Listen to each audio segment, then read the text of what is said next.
As the White House faces questions over its handling of the Veterans Administration crisis, we're now learning the Obama team was warned about problems at the VA right after the 2008 election.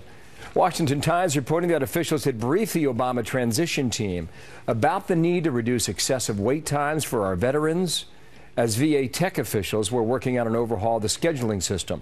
Last week, the acting secretary of the VA testified the system was outdated, but had no other update on plans to fix it.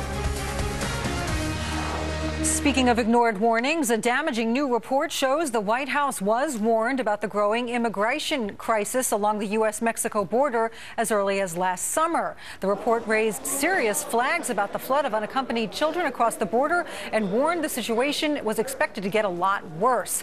This report coming out just days after Senate Majority Leader Harry Reid described the border as secure. Well, that comment raised eyebrows and prompted this response from Senator Ted Cruz. President Obama and Harry Reid, but both engage in debates divorced from the facts and divorced from the reality. Harry Reid lives in the Ritz-Carlton in Washington, D.C., and I'm sure from his perspective the border seems secure. I would invite Harry Reid to come with me down to Texas and see the border. To our panel now, Katie Pavlich, a Fox News contributor and a news editor for townhall.com, and Stephen Sigmund, former communications director to New Jersey Governor John Corzine.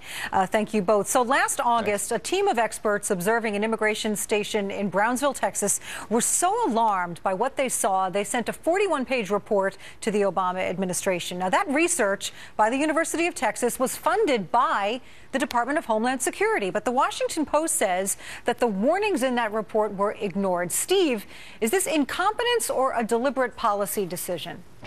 I don't think it's either. Look, this is a crisis that has certainly been brewing for a period of time.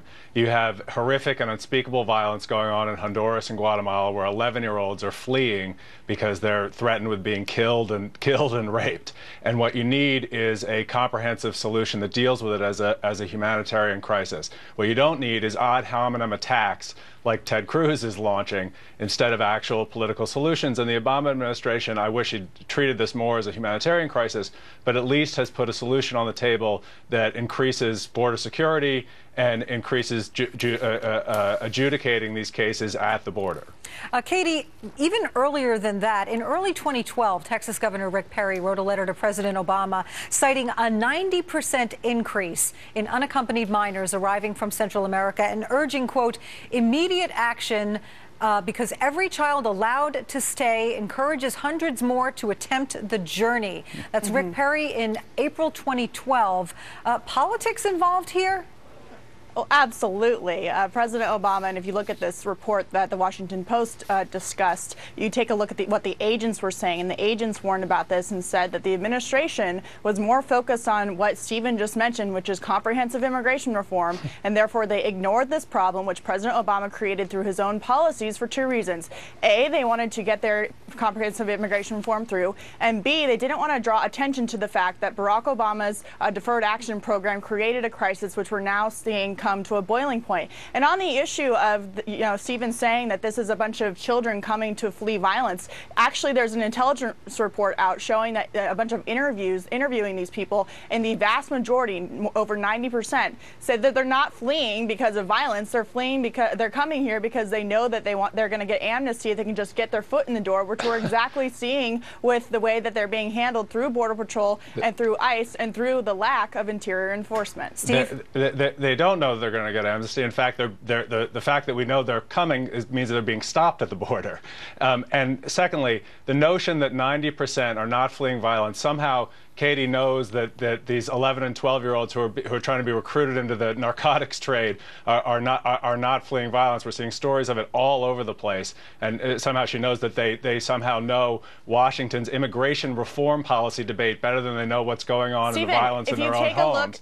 Seems a little bit absurd. Look at this intelligence report that these intelligence officers did, asking children who are here illegally, who came as a result of this new wave, they will tell you in these interviews that they are not fleeing violence, as media reports have incorrectly stated. They are coming here because they know if they get their foot on the ground, they will be able to stay. And we've seen that exact thing happen. Okay, you so look at the numbers in 2012. If that were true, then the Republicans ought to support the president's plan to actually deal with this problem at the border and adjudicate these situations right now. All right, A $3.7 billion plan, a $3.7 billion plan that he laid on the table 2 weeks ago. Typical, that Republicans throwing money at the have problem. done nothing about it. It's Stephen, not throwing money at the problem. All right, guys, we got to leave it there. I'm getting a wrap. Steve Sigmund, Katie Pavlich, thank you both for joining us. Thank you. Thanks. All right.